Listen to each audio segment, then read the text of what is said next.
Good evening and good evening, everybody. I'm Carlo Barbante. I'm the chair of this niche seminar, which will be held together with a PhD in polar sciences.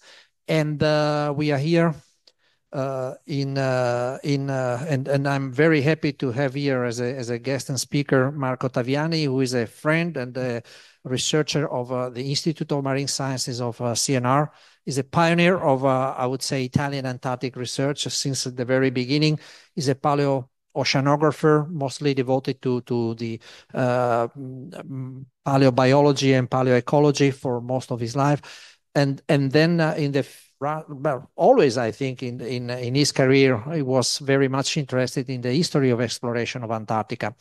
And so it came up a few months ago.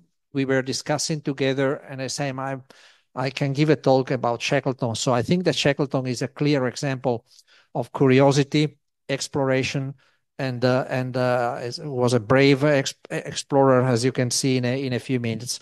And so it's with great pleasure that I give the floor to Marco for this certainly interesting talk. Grazie Marco for coming. Grazie Carlo, è sempre un piacere, ovviamente è anche la prima volta, so it's the first time I'm here in such a beautiful university like Foscari. It was a dream, so we postponed this seminar, I think for almost half a year, until I got this opportunity, so thanks again. So Shackleton. I think the Shackleton to me, but we say to most of people that is interested in the exploration of Antarctica. And for some reason that I never fully understood, Antarctica seems more important and more attractive to us than the Arctic. So there is a kind of a sense of remoteness that the Arctic, that is equally difficult, equally require bravery and so on, seems not to actually to have. Anyhow, interesting Shackleton, I think, because we are talking, I will present a kind of untraditional, possibly approach to him. He was a man of many failures. In fact, he never achieved what was his goal. In 3 expeditions, he never got the goal. But at the end, he came out as the more charismatic Antarctic explorer ever. I think that the people is more attracted by Shackleton than by Amundsen, that in fact, he got to the South Pole, or to Scott, that he got also second to the South Pole, but eventually he died on his way back. Still is Shackleton that is striking our mind, our fantasy. So now I will, also considering that some of the students here are from humanities, it's very strange. I can keep it, or maybe say. It's okay. Thank you, Carlo. Let's see. Yeah, well, sure. Okay, I can spend the entire. Okay, can you hear me? Okay, so it's fine. Right. So Shackleton. Part of my presentation, a lot of my presentation will pass through some of the products, if you want, that are talking about Shackleton, including stamps and so on, because he was a man, it happened many times during the pioneer heroic age of Antarctic exploration, that was also using marketing for the expedition, marketing before the expedition, marketing during the expedition, and marketing after the expedition. So it's not surprised that I can also tell you the story, for example, through stamps. Stamps that are mostly from the Anglo-Saxon world, but not only. So here you can see a young Shackleton. To begin with, he was Irish. He was Irish, but from a family that was partly Irish and partly British. Something that always was interesting to me is that the sense of Britain that was in Shackleton, being an Irishman, or at least partly, at the beginning of the 20th century. So here you can see as a young boy, and then when he was just enlisting as actually as a member of the Merchant Navy, already 16, And he started then to be a seafarer. And for a lot of his life, in fact, he was offshore. Even so, he got to meet what is going to become his wife.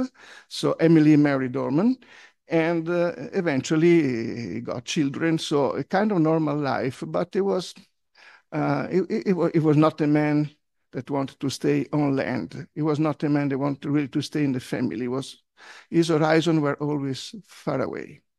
So for a few years, he was just actually acting as an officer in the merchant, but also in the Navy, in the military. And he didn't really have a specific appeal for Antarctica. But then, sliding door, something happened, and there was there was the time when a real officer of the Navy, so Robert Falcon Scott, he was organizing his expedition to the South Pole, of course, with the aim to reach the South Pole. In those days, adventurers and adventure were on high demand. Before was Africa, and then it was just the most extreme part of the world, and it was the Antarctica. And so it was part of the expedition of the Discovery. And here started the first of the failure, in a sense, because one of the aim was just to get to the South Pole, but this expedition didn't get to the real South Pole. He stopped kind of before, so they reached the farthest point in south to date, but if you didn't reach the South Pole when your goal was to reach the South Pole, was a failure. In the meantime, even if Ernest Shackleton was one of the members of the party that was going to the South Pole, he got sick. Scurvy, that was something very common in those days because of the lack of vitamins and so on. Even if they were, of course, storing the ship with fruits and with other that could be a kind of surrogate for the lack of fresh vitamins daily. Okay, he couldn't make, and so he had to stop, and he was sent back by Scott, that also was writing that Shackleton is unfit for expedition in Antarctica. In the meantime, he started to be one, let's say, one of the many firsts done in Antarctica. Actually had to be credited to Shackleton, and this time with the South Polar Times, that was a newspaper. You can imagine a newspaper that were not clients, it was not really typography and so on, but was something that was producing an ice for them. Eventually later, they were just republished back home, but at least there were 12 issues of this South Polar Times, that is the first newspaper.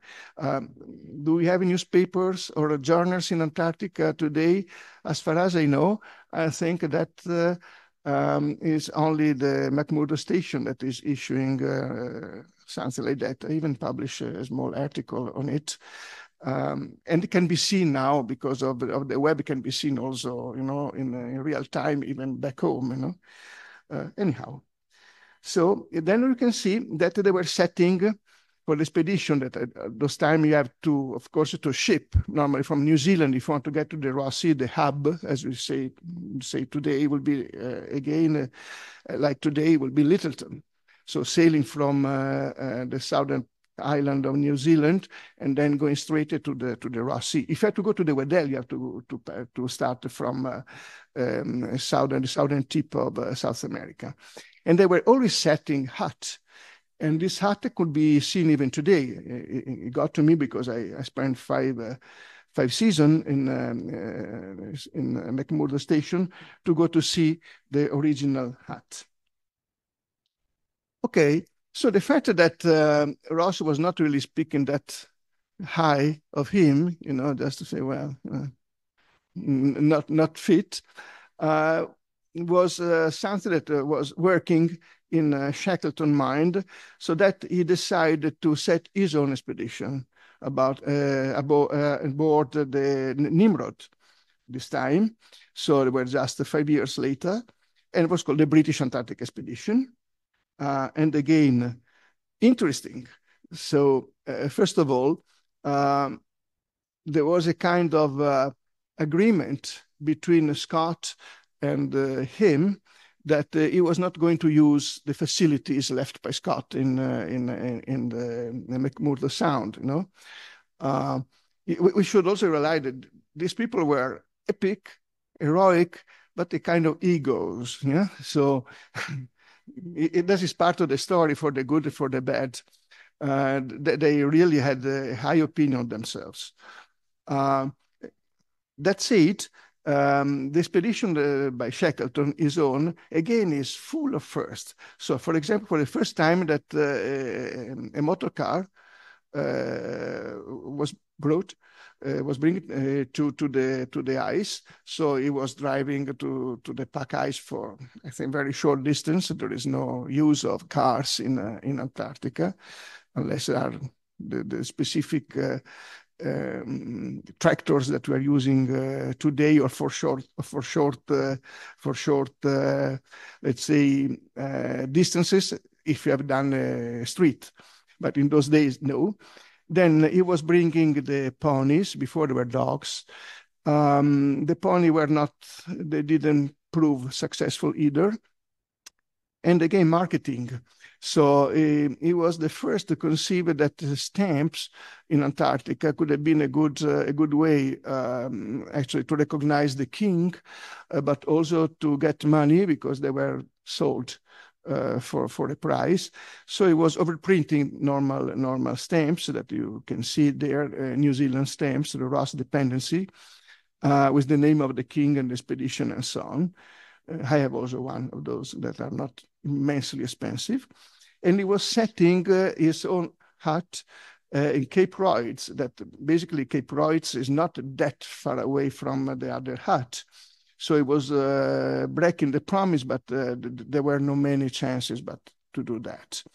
And also had the first book this time, after the first newspaper, now the first book that you can see, the Aurora Australis. And it was also the first time when they see and document an explosion, so eruptive activity in the McMurdo Sound through the Erebus mountain. Good. Then he was setting to go to the South Pole, and again he failed. This time they were very, very close, 88 something degrees. So it's just less than 2 degrees from the South Pole, but he calculated that they were in shortage of food delivery, and the way back could have been a disaster. Exactly as it happened to Scott's mission, where all died on the way back because of, in a way, in misfortune, and in a way, poor logistics, and maybe risky choices. Like, for example, they were already exhausted, but they still were bringing back the fossil and the rocks. So, very weak people towing by hand, that is senseless. And he decided, it was very difficult to stop, because he understood it could turn into disaster. And this is a quote, better a live donkey than a dead lion. And so he was shot in this picture, the farthest south ever reached by any human being to date, and then they went back. It was not even so easy to go back, so it was a very wise move. So in spite of this failure, he changed into a hero. So back home, he got fantastic recognition by the Victorian Society at the time. The first, that the King Edward was just granting him the title of Sir, so he was a knight, and immediately by default, his wife turned to be a Lady Shackleton. But as I told you, a failure, there was a second failure, and this man, he wanted to do, he wanted to be there. It was, in a way, polar sick, but not maybe as we are today, that is much more comfortable, to go there. We have the ship, we have the plane, is guaranteed that we are coming back in a way, but 90%, 99%. In those days, you were sailing with no clear future. Anyhow, he was started to organize a third expedition of its own. And to do that, he was, of course, making a lot of conferences around the country. And he was presenting in theater, raising funds, knocking the door of potential, mecenates, one being James Caird, that was giving him a substantial amount of money for next expedition. At the time, when he had enough money, he was asking whether he had to go to Antarctica or not. Why? Just look at the year, it's 1914. In 1914, and now we are just talking about summer, that is just next to the outbreak of World War I. That was going to actually to change the entire paradigm on Earth, in fact. And he didn't know at the time, but of course there were already the rumors that war was coming. So he was kind of insecure whether to go or not. But Winston Churchill, that was at the time the Lord of Admiralty, so the Minister of the Navy, will say, just go. And so in 1914, just before the outbreak of World War I, the Endurance, the ship that he was using for this expedition, was sailing to the Southern Ocean. So it was a relatively new ship, just 2 years old, as you can see, not that long, in hood, and okay, kind of light. This quote, oh no, sorry, okay. So I would say is a land of echoes. And that is apparently was the famous recruitment manifest that Shackleton published on the Times magazine to ask for people. And I can read with you, men wanted, for hazardous journey, small wages, bitter cold, guarantee, long months of complete darkness, that's for sure, constant danger, oh yes, safe return doubtful. This was not the first that was, lost as a ship in the Antarctic. Honor recognition in event of success. Okay. Now I made a small search about this famous manifest published on Times, and nobody has found any such an advertisement on the Times, not on any journal of the time. So I don't know if it was just a myth after the myth, but I think the first quotation of this is in 1944 by an American. Right. So there were apparently 5,000 applications, including 3 women. I like this. Of those, only 56 were chosen and no women. So in a way, because it was a man of land or a land of men. And the other is that it was difficult anyhow, to have mixed genders, maybe in such a short space like 42 meter long, and then all 2 years to spend on the ice. Nevertheless, 3 women, that were 3 sport women, they wrote a letter to Shackleton to say, well, we saw we would like to come, and etc., but they were not taken. So actually, the first woman was just many years later, kind of 20 years later, and there was a Norwegian woman in one of the Norwegian expedition. Now, something that always was coming to my mind: how is possible that an Irishman in 1914 had as a major desire that to get to Antarctica, since the South Pole was already reached and conquered, then the time was just, his idea was, okay, we cross Antarctica, because I wanted the Union Jack, to cross throughout Antarctica for the British Empire. Now, you know that the relationship between Ireland and Great Britain were tense, including the Easter summer in 1916, when there was a rebellion in Ireland, and the British Army, there were serious fighting with a lot of dead and so on. And then I think that because it was the second part of the family was British. Nevertheless, the plan was that one ship, Endurance, his own, was getting to the Weddell Sea, landing on the coast there. Another ship, Aurora, was taking the Ross Sea route, making their quarters in the sound there, and then they were crossing the two parties.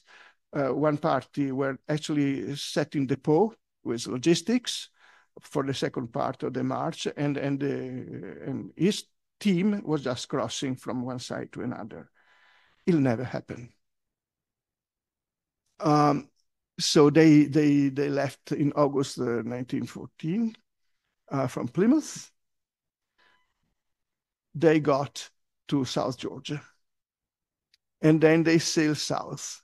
And then, let's say, destiny happened, that the expedition turned out to be a heroic expedition, but not because they were crossing Antarctica. So it was lucky them, they have a great photographer on board. His name was Frank Harley. So he was documenting the entire expedition through filming and through very high quality pictures. Some were lost at the end because after they get trapped in the ice, they didn't move. So they were waiting for some possibility to reopening to the free ocean, or to drift, and then to see what was going to happen to get the ship free again. It never happened. So we are already months after their departure. So they have actually to set a camp on the ice. At the time, they still have animals on board. So they were kind of happy. But then he turned to be the boss, as they nicknamed him. This man had a vision that was probably not the one of a common person as we are. It was foreseeing the problem. And by seeing the problem, he was also trying to find the solution. And the solution were sometimes were bets. So he had to find the best bet to try to rescue the party. Right. Maybe he was not sharing this view with all the crew, maybe with some of the closest, but so at the time the ship was still floating. So they make the dump camp where they were actually putting on the ice. That was a pack ice, foods, provisions. They were having some good time. Now it happened that the ship got actually destroyed by the ice in November 1915. They started to hear big noises, and then the ship disappeared underwater and was lost forever. So the animals, yes, there were animals, there were dogs, including pups, and a famous cat called Mrs. Chippy, but in fact it was a cat, it was a Mr. Chippy. And there is a very nice book dedicated to this cat. They all died, of course. I don't know if they succumbed for natural reason, or if they put a hand to them, but they couldn't now actually keep the animals alive because life started to become very difficult for them. And that is one of his many, many mottos. So first of all, they say, okay, let's try to take our boat through the ice until we found free water. It was impossible. They were towing for a dozen kilometers on the pack ice, and then it was senseless. And so they abandoned this, and they set another camp, Passion Camp, because you have to wait, just wait. So these are the other very important people of this expedition, also of the next one. And they were also seasoned travelers of the first experience with in Antarctica with Shackleton. So it was a mutual appreciation. Okay, so at the end, finally, in April 2016, the pack ice started to break off. So finally, free water. So at the end, they were just actually roping the three boats one to each other. It wasn't not even easy, this navigation through the floating ice. So everything was immensely difficult. Even nowadays, it would be very difficult. And they start to move to the closest island. It was Elephant Island. That is a volcanic island that they reach with the boat. They were capable to land. And then this was a land without any possibility of survival. Nobody could have come to rescue them. It's really in the middle of the Southern Ocean. And inside, aboard the biggest boat that was the James Caird. So the name of, remember, was the generous mecenate that was giving a lot of money. So they dedicated the boat to this. And so 6 people, and there was an astrolabe. They started to try to reach South Georgia, far away, leaving all the other. 16 days at sea, choppy seas, cold, and I don't know how, but at the end, just with the astrolabe, they got to South Georgia. But South Georgia, they got to the wrong side. And it was very storming, and so they had to fight. You could really hear the noise of the waves that were, breaking on the coast in nighttime. And then the next day they could get to the coast. Some were already a little bit exhausted, so they decided to try to cross South Georgia from one side, the divide, to get to the Swedish whaling station. And this is an immense achievement. I mean, something that is difficult even today. They try to repeat, and I think that they was more difficult and longer for a climber nowadays than for them. So they think about 2 years of this nightmare, getting to the to Elephant, almost no rest, and starting for the long traverse through the Alps in South Georgia.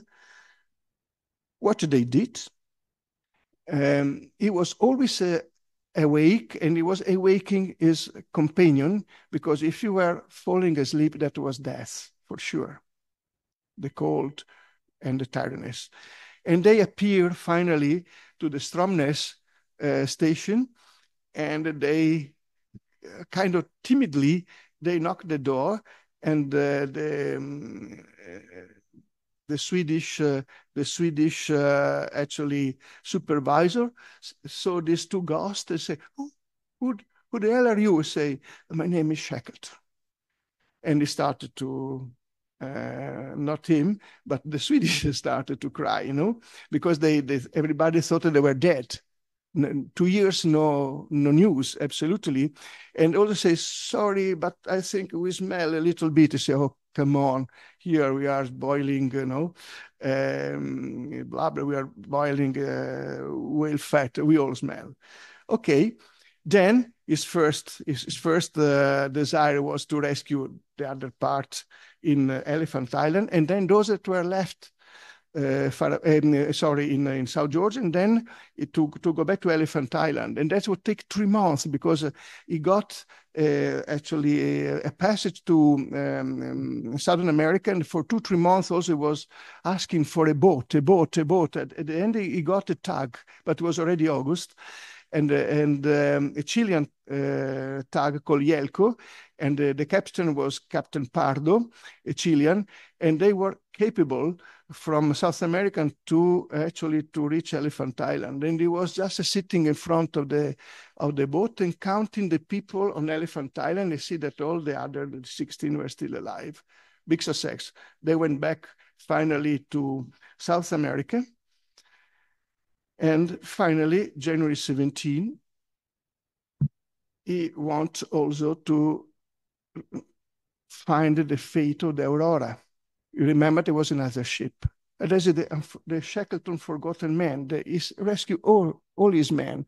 But since 2 years, there was another part in the Ross Sea, and they knew anything, and they got a lot of troubles, including some of them, 3, they died.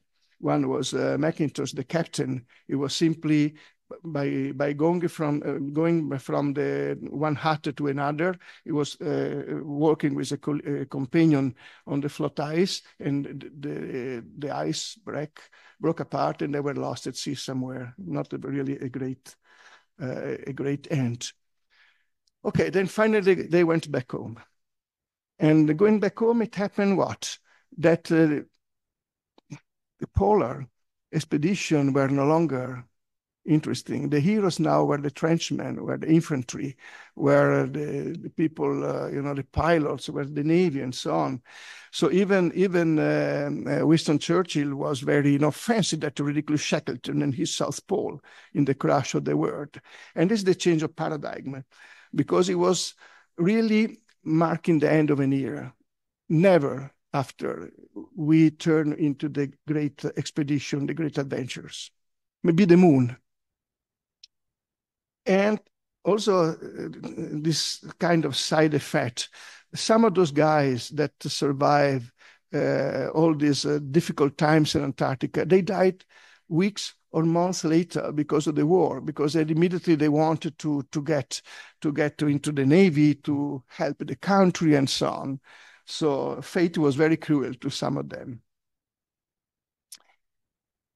He was insane. So he decided he wanted another expedition after all. So he made the quest. So he got some money to get to South Georgia.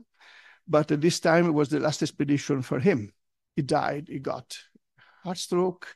He died in South Georgia. Some of all the companions were there. He was only 57 years. And they were just sending a telegraph back to the family, to the wife, to know what had to do with the body. And the wife say, "Oh, bury him there." Because that, after all, Antarctica is really homeland. Plus, there was a story that is not really gossip, but he had a lover. It was a she, of course. It was a singer or a player, and so she was moving a little bit around the globe. And the first person that he informed after the failure of the expedition was her, and then the wife. So maybe the fact that this Barry Ernest there was, after all, I don't know, say, okay. So it happened to me to be part of expedition on the footstep, but before of Shackleton, but before, exactly 100 years after his death, they founded Endurance. And that was a big achievement. It was founded by an ROV. They went on the presumed site of the sinking of the ship, and sure enough, they found it. So as you can see, it's very deep in the Weddell Sea, and it's perfectly preserved. There is not much perturbation, cold temperature, and so on. And still there are interesting personal belongings, like a leather boot that possibly was one of the Worsley or some of the crew member, and for sure is the Endurance. and they revisited the place, and they've done now a mosaic, so they reconstruct perfectly the shape of the ship.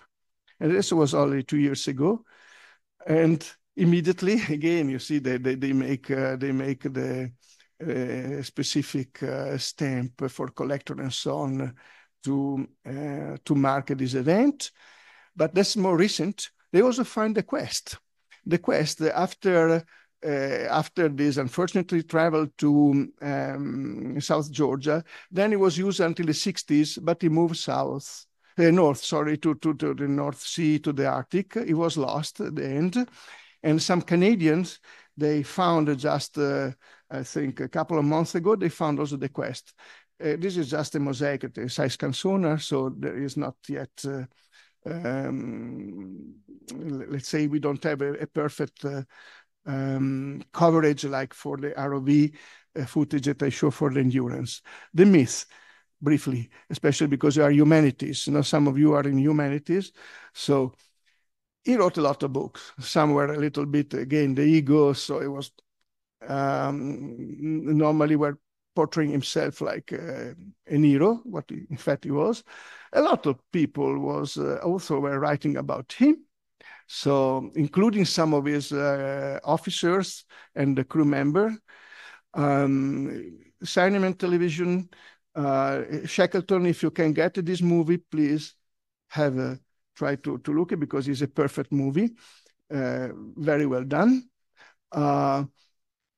Coins, so the greatest Britons ever, like Charles Darwin and so on, and Margaret Thatcher, okay, but also him, and you name all the former possession or actual possession in the Southern Ocean, they release stamps about Shackleton.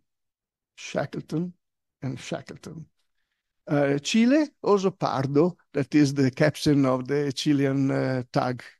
But at the end, you can have a full collection of stamps with these heroes. Interestingly, the name Shackleton has been given to, or something that is related to his party has been given to items, okay, from T-shirt to a liquor, endurance, there is another endurance, even a plane. But also this, maybe Carlo, now we can make also our greeting to the friends that are on board the Laura Bassi, because the Ernest Shackleton, that is a former British scientific ship, now is our own polar ship, Laura Bassi. And so this morning I got an email from the Laura Bassi that I think is in navigation towards Antarctica. So it's a good time for us for all of us to greet the expedition that is going to Antarctica. So Alessio Andreano, that is the second officer, and Franco Sedmak, that is the captain, that you know Franco very well, and of course all the crew and all the other officers on board.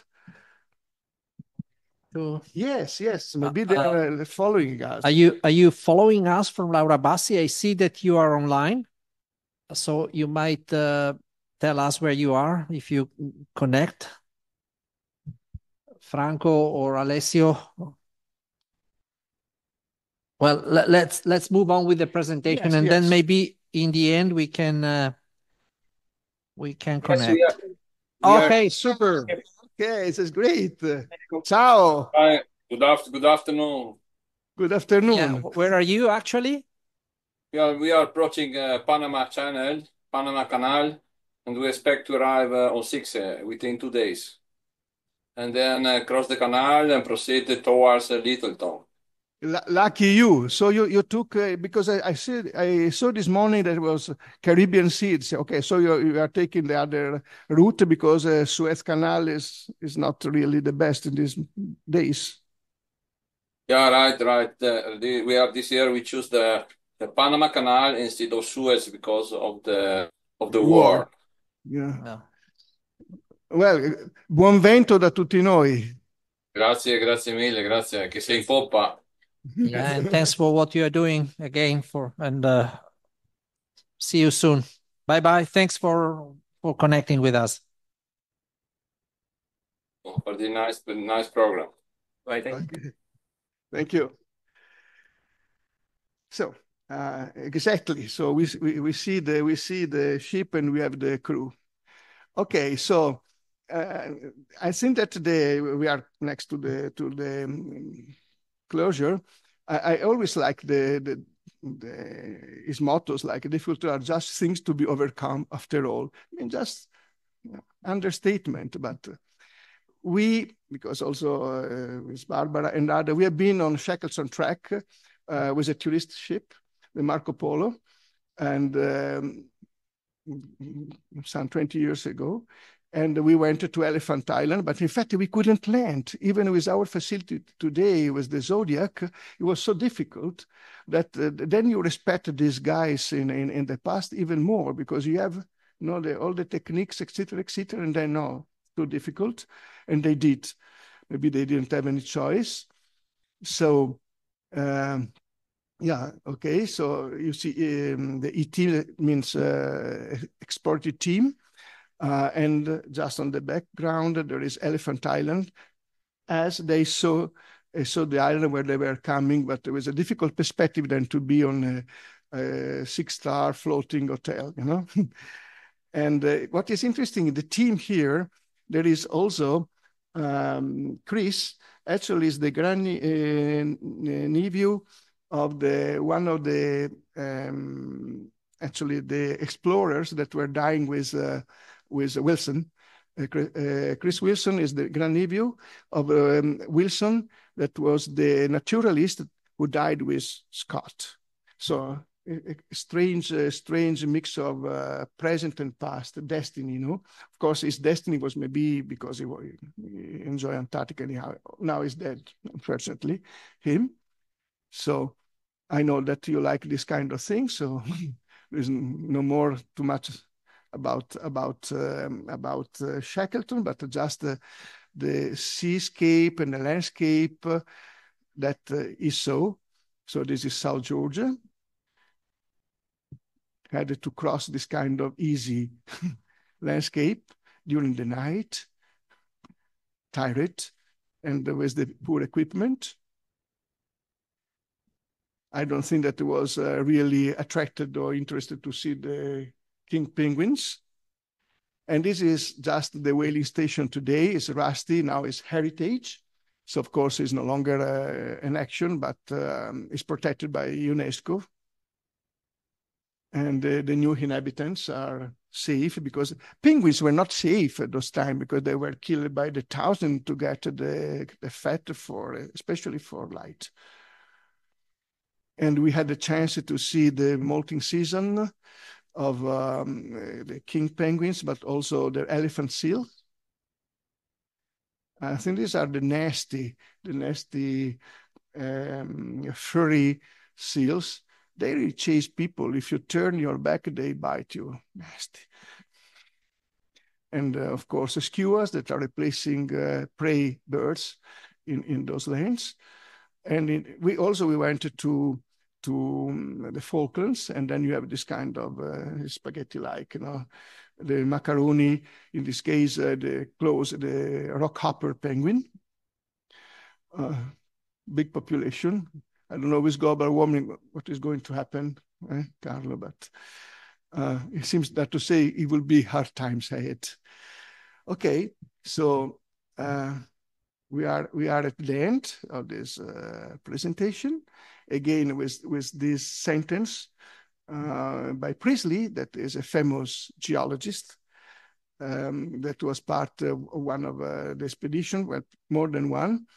And he was saying basically, okay, Amundsen, because Amundsen got to the South Pole very quickly, and all the others, Scott, because he was very methodological.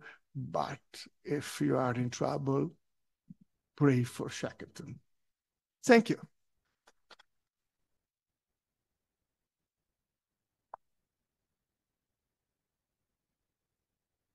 Thank you, Marco, for this amazing journey we really were there with Shackleton. I think we have time for question or curiosity if you have, or even online. I don't know how to handle all that, but I think I can see hands rising, if any.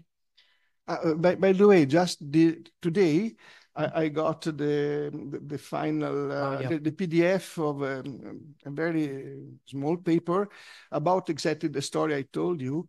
So I have some printed copies here, but in case somebody is somehow interested in the story, I can send a PDF. Maybe just let me know. Or they will find on my profile on ResearchGate, your choice. I think it should be in open access, not sure, but in case, just ask and I will send you. Thank you. Any question or curiosity? Well, I have one. And what happened during the Second World War, where everybody was seeking for new heroes and stuff like that? What about the myth of Shackleton at that time? No, I think that what happens after World War I, that Antarctica was not forgotten, but then we are getting back to a different Europe, for example. One story is that the German, okay, it is not because of the German, everybody was using and abusing a little bit the Poles for propaganda for the country, okay? In between the two wars, Nazi Germany also wanted to be there. So they were sending an expedition, and the plane was flying over Antarctica and just actually deploying flags. And what is understandable. I mean, they do the same in the Arctic, you know, the various superpower are putting flags here and there. But there was no room for Antarctica until the end with the Americans, because then they wanted to go back to Antarctica. Given the times you are talking, the late 40s and beginning of the 50s, you can only go with the military. So the Navy, that only later was changing as a Coastal Guard. And there was no respect, and the Russian also, and there was no respect for environmental issues. But environmental issue, believe me, that you are very young and you think that your baseline is environment. But when I was your age, environment, the word ecology didn't exist. And so a lot of things that for now are granted, they were not in the common vocabulary, not even DNA. Now I say, oh, it's in the DNA. No. And then it happened that people later was making, you know, there is enough mythology in the normal world, but they wanted to add these mysteries. So they thought that the Nazi Germany have developed some secret agreement with the reptiloids. Now, what are the reptiloids? The reptiloids is because Antarctica is a fragment of Gondwana, the supercontinent, like Madagascar, the Seychelles. It moved away, like Australia. It moved away. It couldn't develop the mammals as we know them. And basically, since they have reptiles, including dinosaurs, basically the reptiles, they evolve into reptiloids, super intelligent, high technology, but they so smart to have a basis under the eyes. Couldn't see them. No? But the Nazis, they knew that. And so they have this kind of mix laboratories with Nazis and reptiloids. So that's why the Americans, after World War II, they went there with the troops, like search and destroy, you know. And it was written, of course, not by scientists, but I will not be surprised. It was written on this kind of Antarctic newspaper journal, no? The reptiloids are there. I don't know, then yeah. We shouldn't. So basically Antarctica was no longer very, very important. It became important for a strategic region, I think. But well, Antarctica, the first time it was seen, it was 1820 or something like that. So about 200 years that we know that Antarctica is there.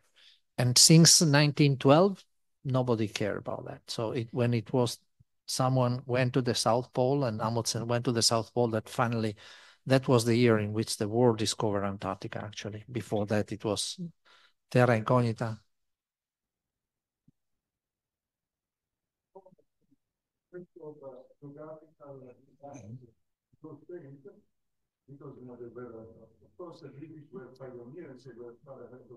The Russian, maybe. Yeah, Cooks navigated around Antarctica, but very little was known about the geography. I really don't know. Actually, we don't really know exactly who saw Antarctica. Possibly, I mean, Cook never, because he was, and he didn't see land. Okay, I think it was Bellinghausen that was an admiral in the Russian Navy in the 18th century. In fact, Bellinghausen is a common name in the topography of it there. Then there were whalers, basically, one being the US whaler Palmer, Italian Palmer. And in fact, actually the admiral of the US Polar Fleet is the icebreaker Italian B. Palmer. I've done my second journey of this ship. It was great, fantastic. Is after him, but also maybe some Norwegian or Swedish whalers. Larsson, they're all small pieces. That said, then there's the famous story, another one, the Piri Reis. Or Reis, but I think it's Piri Reis. That he was an Ottoman and a Turkish admiral. And in the 16th century, apparently there was this map of the coastline of part of Antarctica. Antarctica was predicted by the Greek, like to be the opposite of Arctos. Arctos, as you know, mean bear, Arctos. So the Arctic was already known. And then for, I could say, symmetry in nature, you had to have the Antarctos. But it was only speculation, but the Greek were always... I'm not sure if it was a philosophy or physical, but whatever. But then they pretended that there was this map of the 16th century showing the part of the coastline of Antarctica as it is today, but without the ice, seen through the lidar or the radar. So you can imagine that all those that like conspiracy, unfortunately more and more numerous in the society, they pretended that, of course, Antarctica was without any ice, even 10,000 years ago, although we drilled through the ice cap. And so I think you can tell better than me, but the oldest ice is for sure not 10,000 years old. No, it's much more. Well, Antarctica is there as an icy continent since more or less 35 million years. But well, the oldest ice is much younger than that. The ice cap at least 1 million at least. Hopefully more. So how can you imagine that 10,000 years ago was green? No. But by using the Piri Reis would to be maps and other important arguments like that, they found arrowheads in some Antarctic fjords. And I say, well, when I was questioning, okay, this is such an important finding that where is the Nature paper? No, but actually there is no record of any such archaeological. But the argument was, since there were Indians arrowheads, then we all know that the Indians are half naked. Yes. In fact, if you go to Alaska, they don't wear anything because they are half naked. So the climate has to be beautiful. So actually the first map are just beginning of the 21st centuries, but with big part missing. Now, of course, with satellite, we have everything under control in a way or another. Thank you, Marco. Any other question from the room or from the audience? I don't see from remote, I don't see anybody else. So, well, thank you so much for this fantastic journey and thanks for coming. Thank you.